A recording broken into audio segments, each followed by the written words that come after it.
तो ठीक हो जाते। वो देखते थे कौन सी चीज कम है।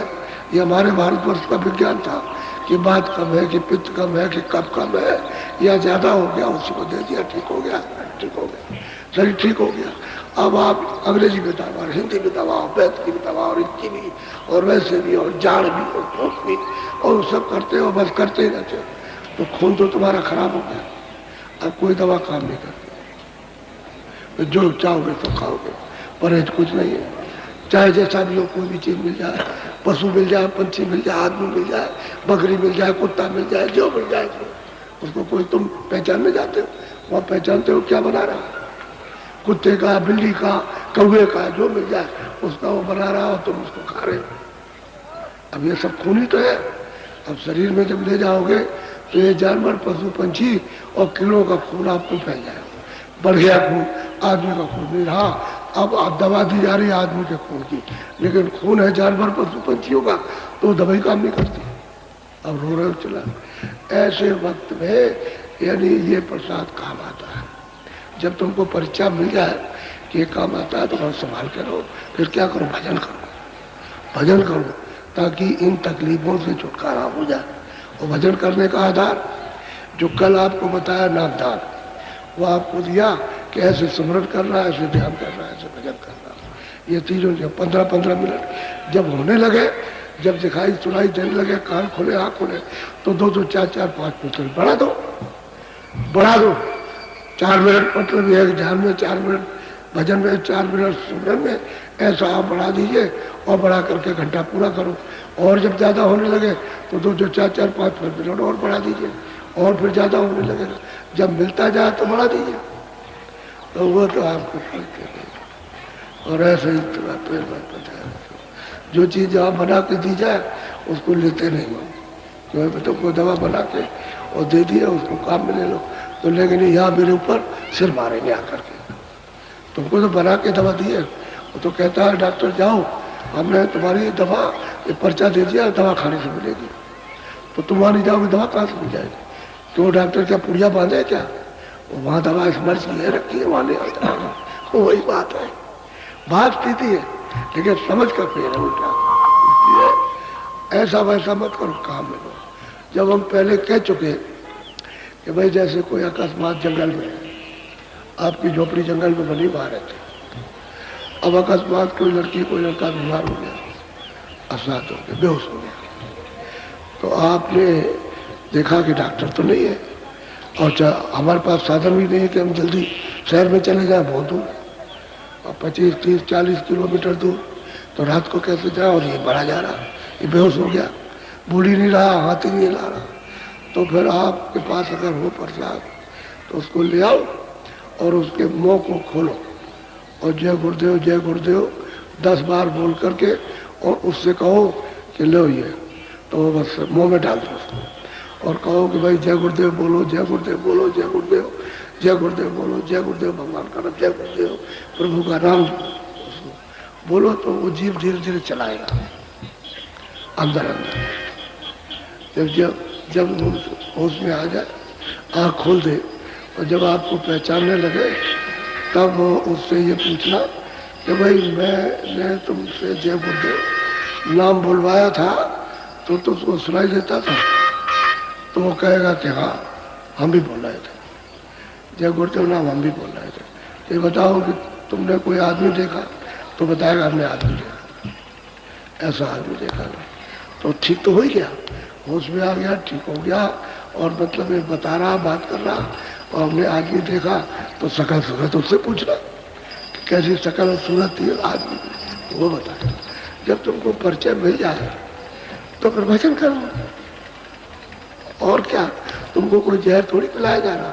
अरे जल्दी भजन करो और इसको सफाई करो, ये जीवात्मा के हृदय को, इसको दिल को साफ करो, ये हार्ड है।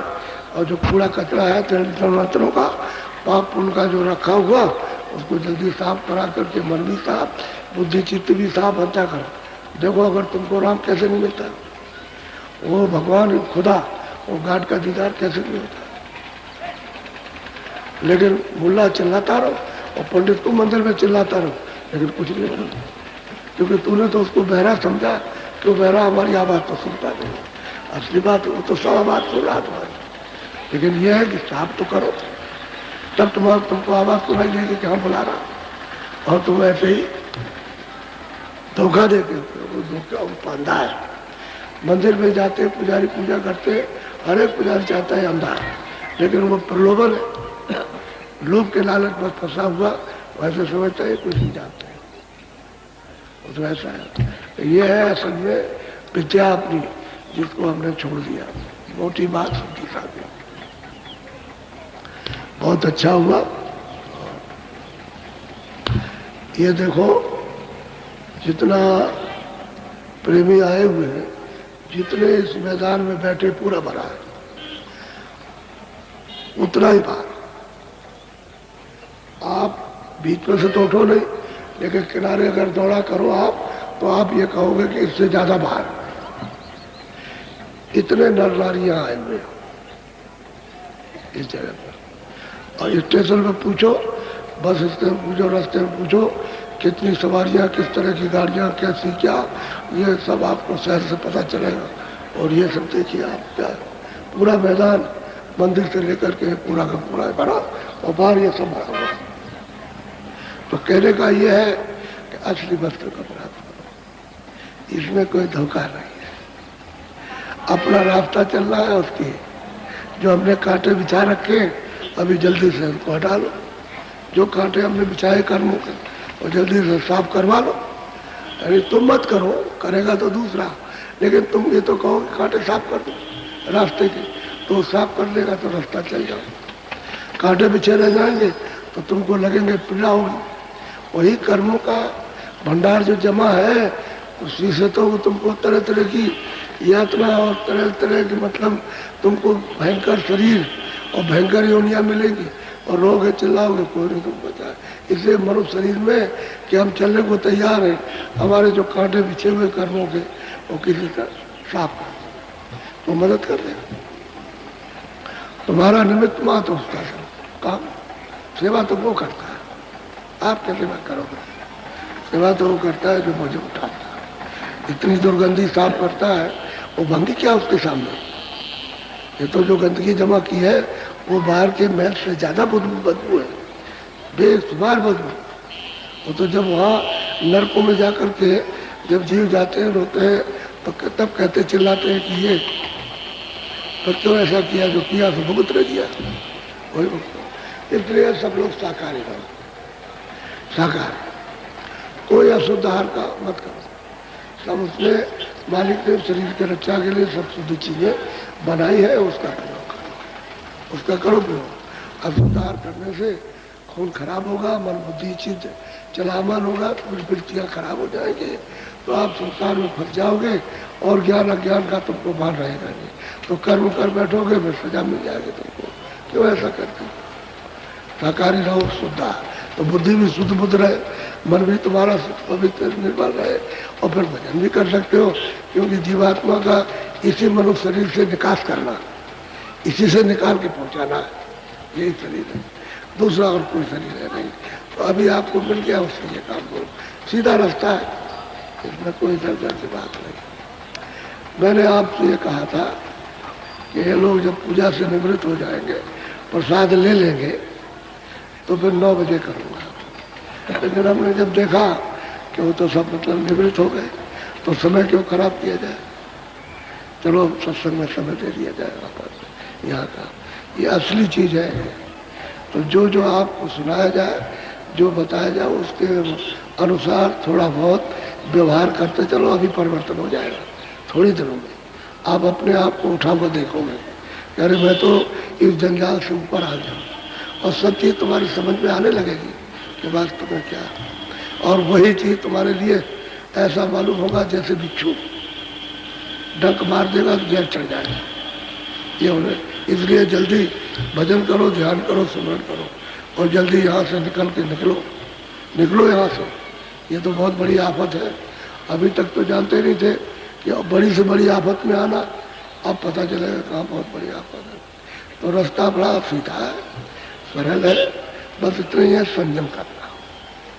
खान पान का संयम हो, थोड़ा रहन सहन से संयम हो, और महात्माओं का रहन सहन उसके अनुसार आप अपना बर्ताव। बाकी शारीरिक क्रिया वही है मानव की। शारीरिक कर्म मानव का होना चाहिए, पशु का कर्म नहीं होना चाहिए। योनि मिली है मनुष्य और कर्म करते हो आप पशुओं का, तो आपको कौन मनुष्य कहेगा, कौन इंसान कहेगा? अरे भाई कर्म करो मनुष्य का। और मतलब यह है कि और फिर यह है कि जीवात्मा को देवलोकों में पहुंचाओ, तब वो देखेगी भाई देवलोक कैसे, तब वहां देखेगी भाई स्वर्ग वैकुंठ कैसा। तो क्रिया तो आपकी शारीरिक हो गई और वो आत्म क्रिया हो गई, उससे उधर का बोध और इस क्रिया से इधर की जानकारी, इधर का बोध हो जाएगा। जब दोनों तरफ का बोध होता है तो आदमी नहीं फंसता, निकल आएगा। कृपा चाहिए सब में, बगैर कृपा के कुछ नहीं हो सकता। कृपा ही हो रही है, जो रास्ता बताया जा रहा, प्रेरित किया जा रहा, समझाया जा रहा है, बैठ जाओ और दया को ले लो घाट के ऊपर में, ये कृपा ही है और क्या। अब तुम नहीं लो तो फिर उसमें उसकी तरफ से तो कोई भूल नहीं है, भूल तो आप अपनी भूल डाल, क्योंकि आप अपने अधिकार का दुरुपयोग कर रहे हो। वो कहते हैं काल का देश है, दुरुपयोग मत करो, अपने अधिकार का काल के देश में सदुपयोग करो, तो काल कुछ नहीं कहेगा। और व्यवस्था उसकी बिगाड़ दोगे तो बस तुमको दंड देगा, वही तुम्हारे लिए खतरनाक है। तो दूसरे के देश का नियम का पालन करना ही चाहिए, करना चाहिए, करना पड़ेगा, नहीं उसके देश में चैन वन से नहीं रह सकते। ये समझ लो, जिस राजा का राज हो उसके अनुसार चलो, अगर जरा भी खिलाफत की